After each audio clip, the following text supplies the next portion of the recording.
Welcome to Chatting with the Experts, a podcast for immigrant women from Nigeria, Ghana, and the Caribbean who have relocated to the UK and the US. In this podcast, we talk about the struggles, but we highlight the triumphs experienced while sharing resources and experiences that fellow immigrant sisters can benefit from. But sometimes I turn things around or shake things up and do something different. And so today I'm doing something different. My guest today is a Caribbean am I describing you right, as an Afro-Caribbean sister? Afro-Latina. Afro-Latina. I knew she would say it.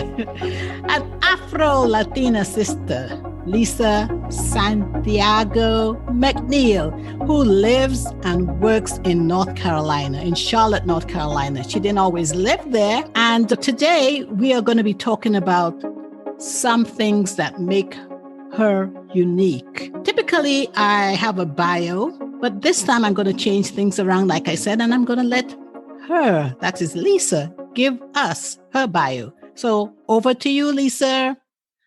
Thank you so much. And thank you so much for having me, Paula. I'm looking forward to sharing with your audience. I am Lisa Santiago McNeill. I am the coach's coach. My background is Latin American, Puerto Rican, and Bahamian from the United States. I was born here, but my father is from Puerto Rico, which is a colony of the United States. And my grandfather is from the Bahamas, in the islands, the wonderful islands of Bahamas. And I'm a publisher and a storyteller, and I help others to tell their stories so that they can impact the world with what they've learned and help them to learn it better. All right. So you're not an immigrant per se, but you are the offspring of immigrants. Absolutely. So I'm descendants of immigrants. Second, third generation. I always get confused. I would be third. Third generation. Right. Because my mother is second, her mother is first, and third. Got it. We're going to be talking about your perspective as being a third generation immigrant. Because I know, like my children tell me all the time that, Mom, we went to school and we were American and we came home and you guys were not American. That's my husband and myself. And so it was always like almost a yo-yo. And so I know that you probably can relate to some of that. So can you tell us about that? Absolutely. I can relate to that. In my younger years, growing up in a very American, particularly in the Black side of my family, all English speaking, very American. But on the Puerto Rican side of my family, the grandmother that was in the household, she didn't speak any English at all. And she didn't cook any American food. And my American side of the family didn't teach any Spanish. They didn't embrace it. I don't even know how the whole family got together, to be quite honest. But it did make it challenging. It made it very interesting. I might also note that what kind of leveled things out was that I was actually growing up in New York City, which is such a hodgepodge, of so many different ethnicities that is almost normal to be an immigrant in New York City. That's true. Yeah. So, it's just interesting. So the Black side of the family spoke no Spanish, and the Puerto Rican side of the family your grandma spoke no English. So how did you, you were bouncing around two cultures while being embedded in the United States? Yes, absolutely. And learning and picking up as you go. Children learn from immersion. And so you learn your languages and you learn how to get what you need. You learn your basics. But it really was a matter of just you became wherever you were at the moment. So whoever I needed to be was who I was. So talking a little bit about that, I think it was you who told me that you thought you were from the Dominican Republic. Yes. Another one of those issues that has to do with not speaking the same language. So with Spanish, we think Spanish is all the same. We are brown Spanish. We're darker complected Puerto Ricans now that I know, but I didn't know then at the time. all of my friends were Dominican and they looked like me and were brown complected. And I just thought I was Dominican too, until I found out that I wasn't. Huh. And that was interesting because there's a division between Puerto Rican and Dominican. There's actually an unspoken and sometimes spoken, very big rivalry between the two, if you will. And so I think I spent probably the early part of my teens like in war with the Puerto Ricans until I found out later, duh, you are Puerto Rican. So how did that make you feel? I'm just trying to imagine like Conflicted. Okay. Conflicted. It made me feel conflicted. It also made me feel irrational. It made me realize how irrational it was to have a distrust or a distaste for an entire race of people simply based upon where they happen to emerge from. Because when you find out you've been putting down an entire race of people for where they come from, and then guess what? You're from there.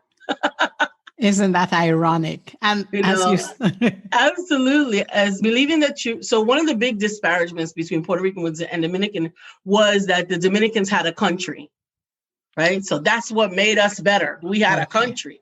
The Puerto Ricans didn't have a country anymore. They were a part of the United States.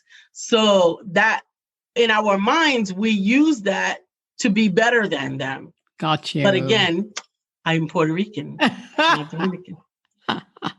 But it's so funny because I think back, a lot of immigrants go through so much to come to the United States. They wish that their countries were in some way associated with the United States, so it'd be easier to get a visa.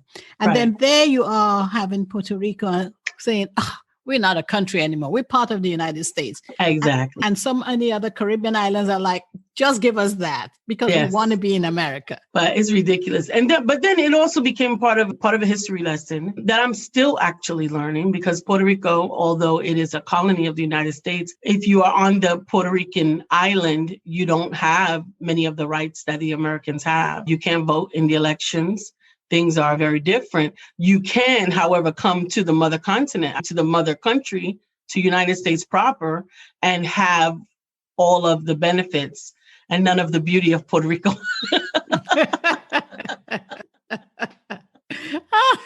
So you can come to the U.S., but then you have to leave that beautiful island behind. Yes. So it's yes. I have a friend on Instagram who lives in Puerto Rico, and she shares such beautiful pictures of the beach nearly every morning or the sunset. And I'm like, I just want to be back in the Caribbean. But then when I go home to the Caribbean, I miss the United States. Really? Yes. Yeah. I miss some of the amenities. Stores are open here 24/7. So I know, I forgot this. I can go to the store and pick this up. The little things I miss that make Grenada, but at the same time, I wish they had imported or had some of more of the American influence. So I guess it is a question of the grass is always greener on the other side. I think that's really what it is. I think that we find something to envy or desire from something else in everything, even in the most beautiful things. Yes, so true. So true. Third generation American, what made your grandparents come? What made your Bahamian grandfather come here? Any particular thing? Was he looking for better opportunities? No, not at all. My Bahamian grandfather, and he's still alive. He's 87. Wow. He actually is what you would consider a wanderer. He's lived on 5 continents. Wow. Including in the middle of an ocean, like just lives in the ocean on a boat.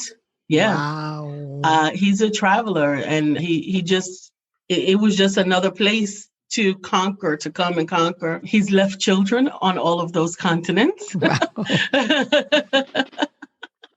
And I actually found my grandfather. I don't suppose he was lost, but he wasn't on the States when I was growing up. He was not in the States. He was in another country. Okay. And so I met with him I want to say for the first time last year. We met We met through FaceTime. My mother had found him because, again, he literally goes all the time. Now he's grounded as he's older, a bit older. He actually believes that being grounded right now is contributing to some of his libido, health, energy, because he says, I got to live in a box. They're making me live in a box. Uh-oh. Somebody has to take care of him. Now he's getting older. But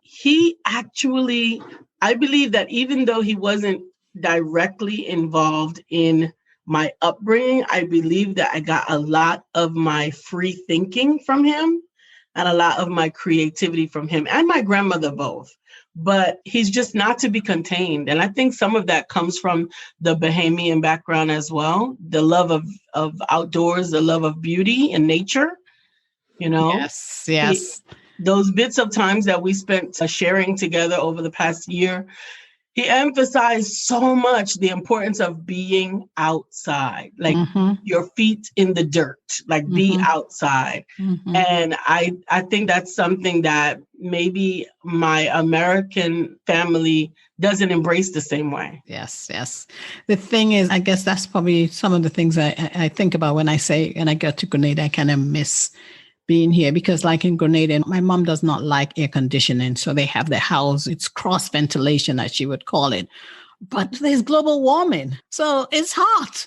And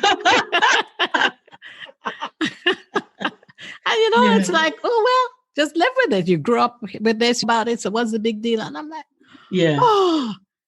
just for some air conditioning. You've become an American. You're right.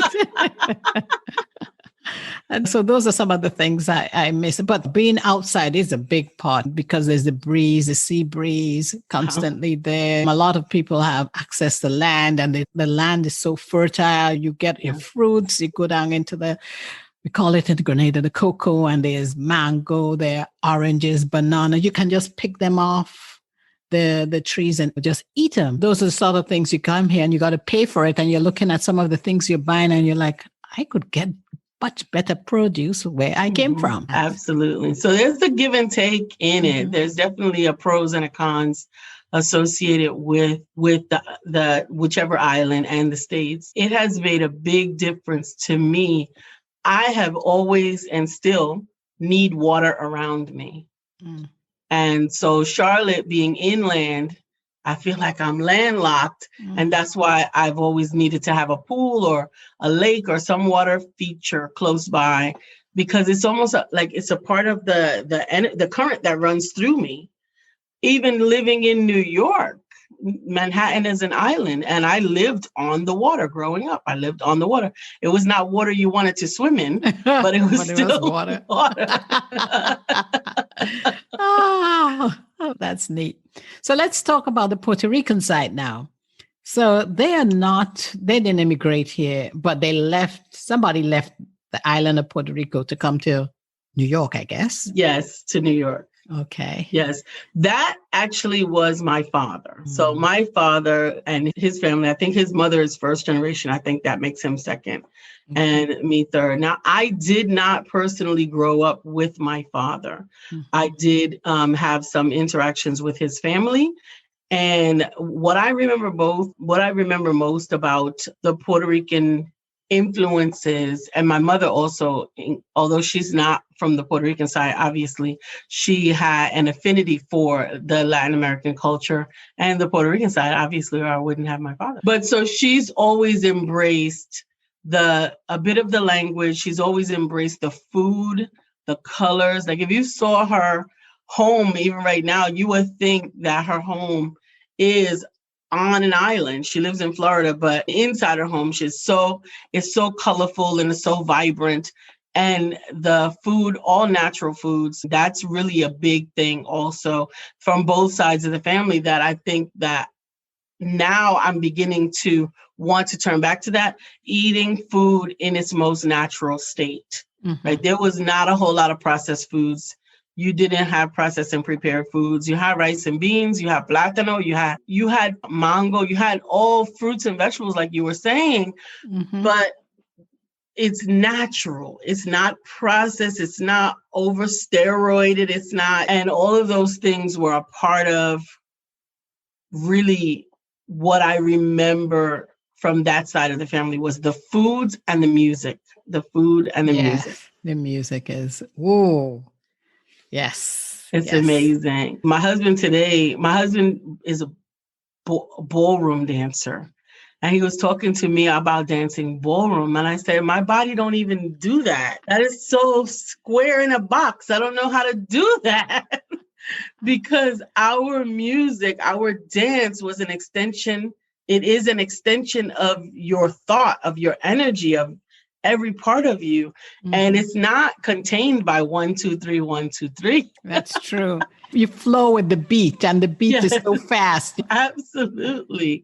Wow. And so that's really what I gained the most of from that side of the family. But I believe from both sides, the Bahamian and Puerto Rican, it has mostly been creativity and resiliency. And I honestly believe that a lot of the elements of abundance were in beauty, they were in nature, they were in all these wonderful elements.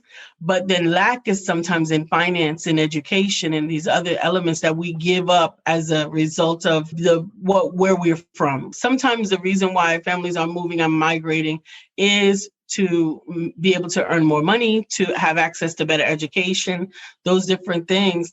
And I think that if we're conscientious, we will remember that it took some grit to overtake whatever was keeping them from achieving those things there.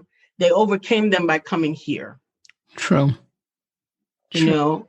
And they came many times with lots and lots of limitations. We got language limitations.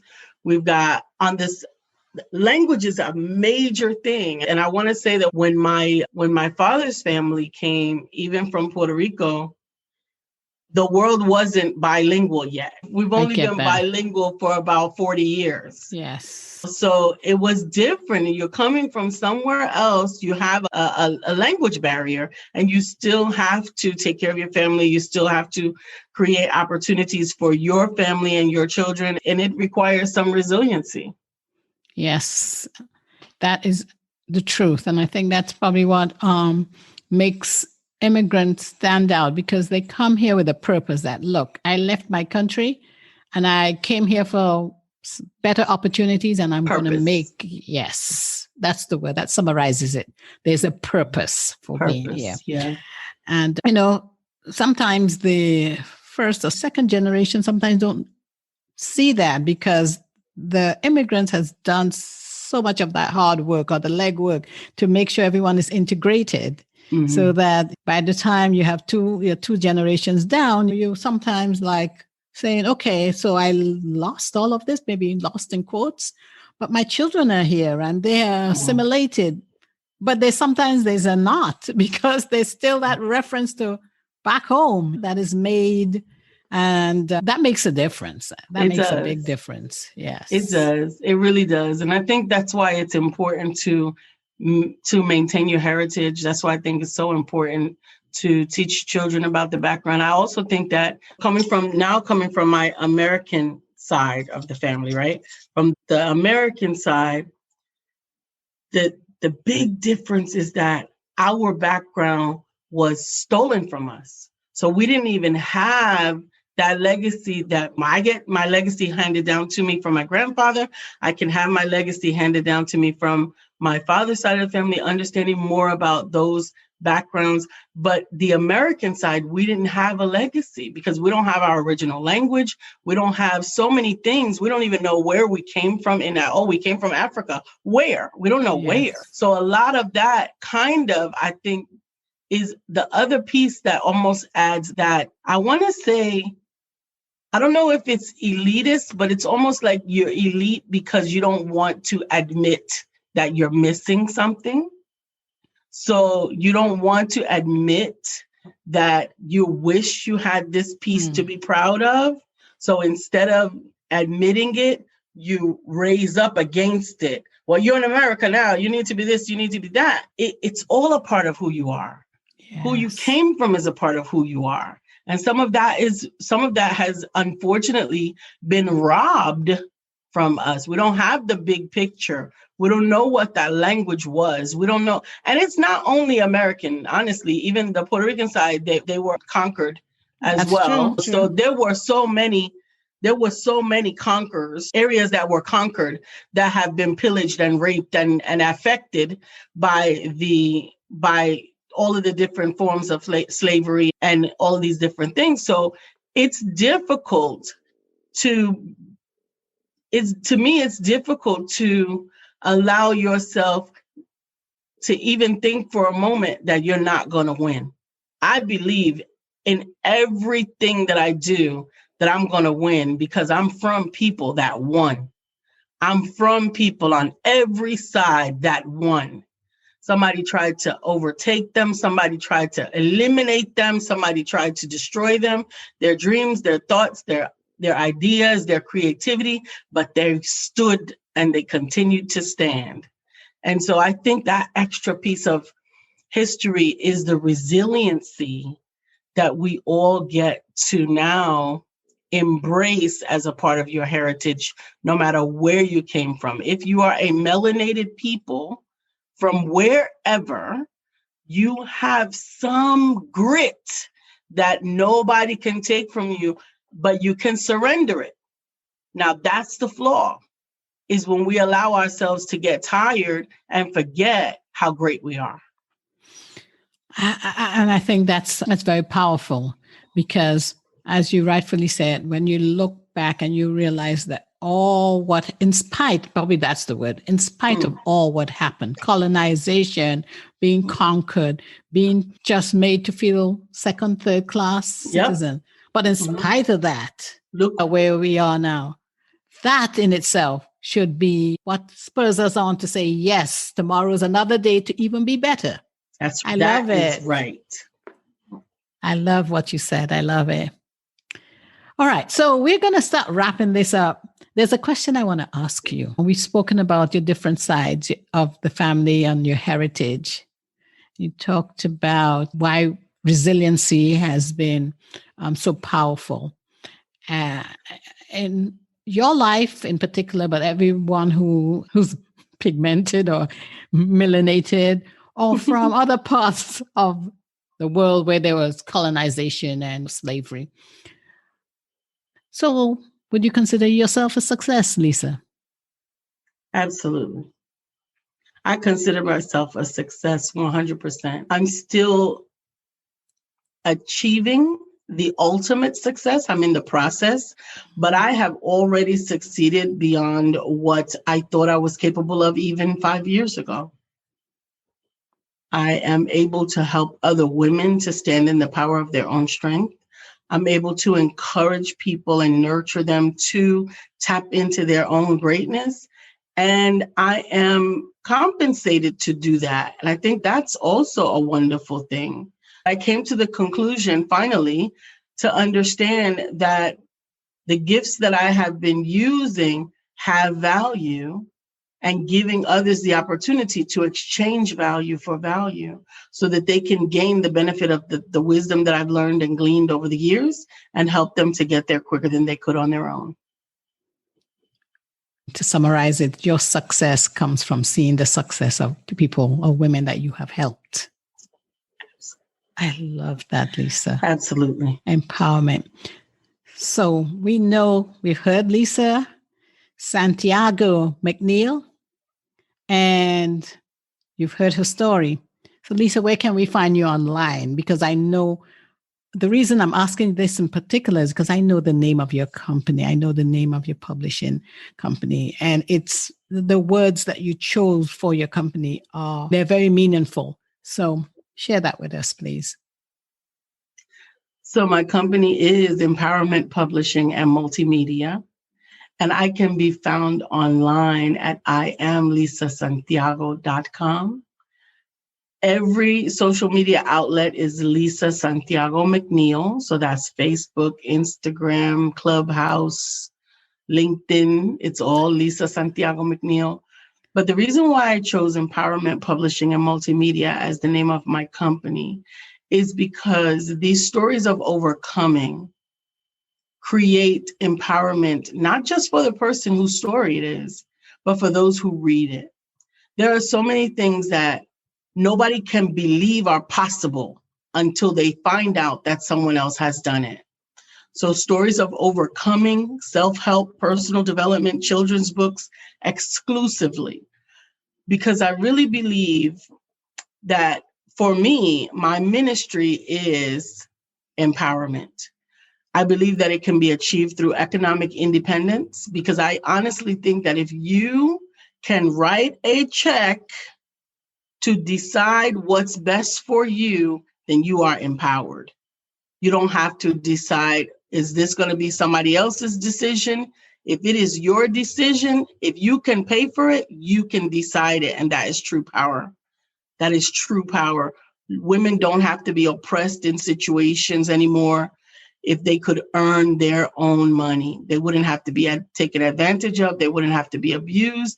If they could say, you know what, I'm out of here. Me and my kids are out of here. And I just write a check to the bus, to the lease, to the house, to the airline, wherever. And I could just write a check. That's why I want my women. That's why I want them to become economically independent financially, so that they don't have to be anyone's doormat ever again in life. And that's why I asked you to emphasize the name of your company, because that word empowerment, it goes, it's serious. Yes, it's serious. It goes a long way in letting women know who they are, letting them know that they were created by a creator who had a plan and a purpose for their lives. And as the primary, for most of the time, we are the primary nurturers of children who are the future generation. What impacts us impacts the future generation. That's a big responsibility.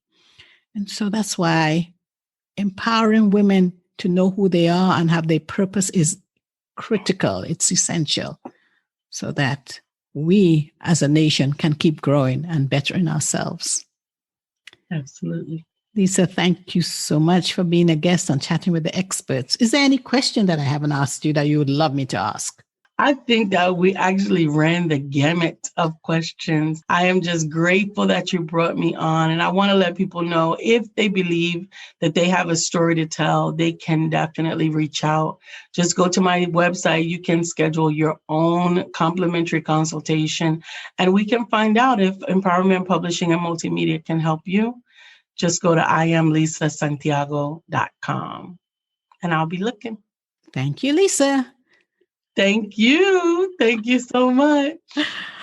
And for my amazing listeners, if you have enjoyed what you just heard from Lisa Santiago McNeill, please head over to Apple Podcast, Google Podcasts, Spotify, or anywhere else you may listen to podcasts, and click subscribe. If you're interested in being a guest on my show, Chatting with the Experts, please head over to www.chattingwiththeexperts.com/contact us, and let's chat.